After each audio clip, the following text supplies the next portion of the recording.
Would you say you are moved through life or you move through life? I think I move through life. Again, goes back to your head and body analogy. I'm very deliberate. I'm very intentional.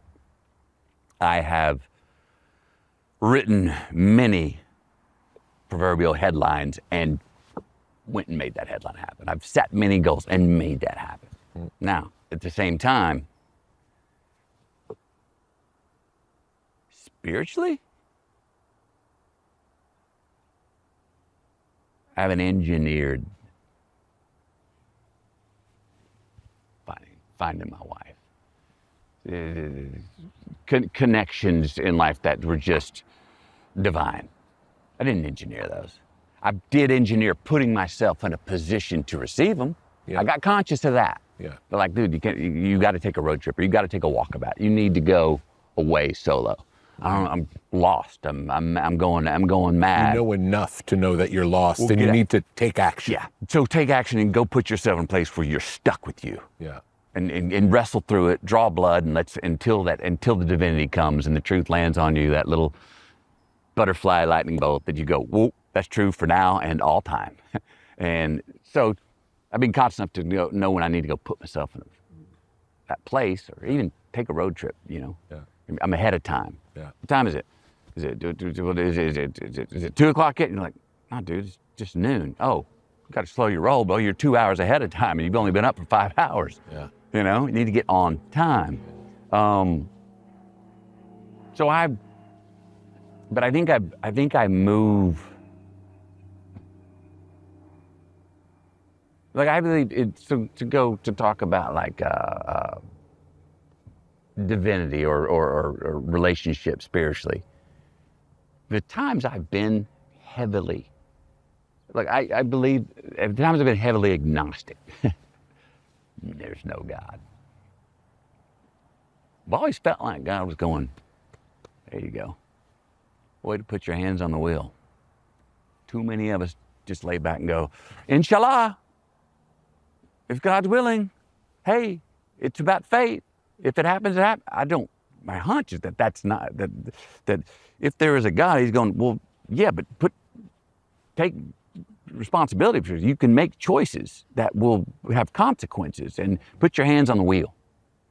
And so in that way, I think I'm moving, but I mean, the big stuff that's happened to me, it's moved me. If I go back and look at like that 50 years of writing green lights, those stories, yeah. I thought 90% of my successes in life were going to be the stuff I engineered. I moved it. Yeah. The majority of the big spiritual things happening in my life, I didn't do it. It happened. Did I get myself out the door? Yeah. Did I put on my proverbial shoes? Yeah. You did your part. But it happened. Yeah. To me. I wasn't making the math. I wasn't making the poetry.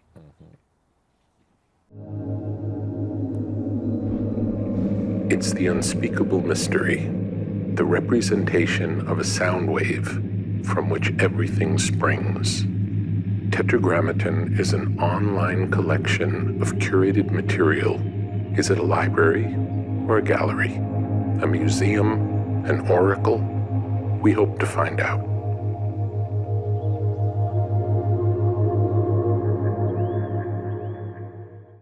Tell me about your spiritual life. I'm happiest and most connected spiritually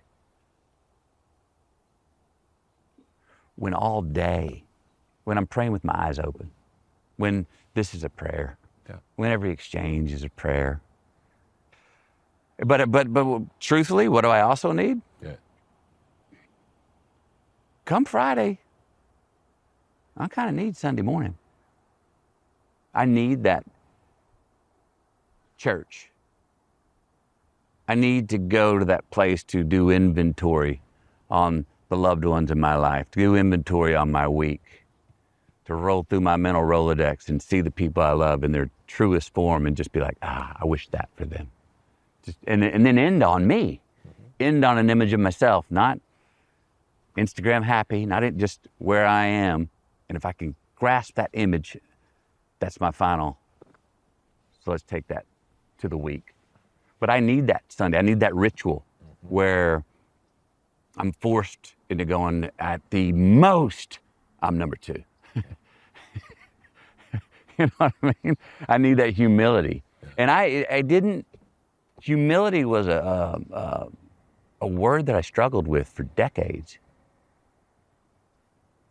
Because I would always lose confidence. And I'd be passive. Explain that. Humble. And I would recede. And then I heard a definition that humility was just admitting you got more to learn. And all of a sudden that one my shoulders went back. My heart got high. I was like, oh, I'm in. Yeah. Yay. But now I'm engaged. Now I can be involved. Now I can be confident. Now I can be like, again, I know what I don't know. Oh, there's a bunch of stuff I don't know. Well, that's humble, but face it. You're not bowing your head to that. You're going, yeah, I do, 100%. Yeah. I don't know that. I don't know. Yeah. I'm still searching. Well, cool. Instead of, I don't know. Yeah. I mean, and I've gotten a better relationship with that through my spiritual life, and it's in the last probably 10 years. But I do still need Sunday. I was raised on Methodist, and Methodist in a stereotypical way. It's a lot about gratitude, being thankful for what you do have. That's still a big basis of my sort of daily spiritual. And I got that from a family, and I try to carry it on with my family. And I think it's really important. I think it's really strong, easy foundation. Tell me about your prayer life. Yeah. We have, there's the nightly ritual around the table. Mm-hmm. Before dinner? Yeah. Mm-hmm. Which everyone goes around. Give us one thing you're grateful for. There's my wife loves to do it with all the kids before they go to bed. Give me a rose, give me a thorn. Give me both from the day. Mm-hmm. I don't have any sort of meditation rituals or times in the day that I go, oh, I'm going to go for a walkabout or meditate or sit still. Again, here's when I feel the most spiritual, when I'm looking at men like brothers and women like sisters. And that's not all the time. I can start to objectify people and not look at, and I have to catch myself, whoa, your eye's getting low, McConaughey, raise your eye. When I'm seeing men like brothers and women like sisters, and being a big brother, seeing youth and going, oh, be a big brother to them. That's when I'm moving everything. It's not just me moving my head, everything's connected for me, and I'm the most spiritually strong. When I feel like, oh yes, it is about self-reliance, absolutely. And have your hands on the wheel, but you're not in control. Yeah. But you know what? Steer the best you can. Yeah. Steer the best you can, and be open to magic that happens. And trust it, like I say, my least favorite word's unbelievable. That everything happens. Oh, well, yeah, of course. When I'm most spiritually strong, I've got the best sense of humor. My humor's high. So things that when I'm not as spiritually strong, would irk me, or oh, are you kidding me? How did that happen? No, I'm not there. I'm much more quickly going, how ridiculous. Of course. Yeah. Yep, there we go again. Touche, got me. Yeah. Shame on me for thinking I had it all handled. You know what I mean? Yeah. Dummy, here we go. Yeah. So those are the things that I know that how I feel when I'm most spiritually strong.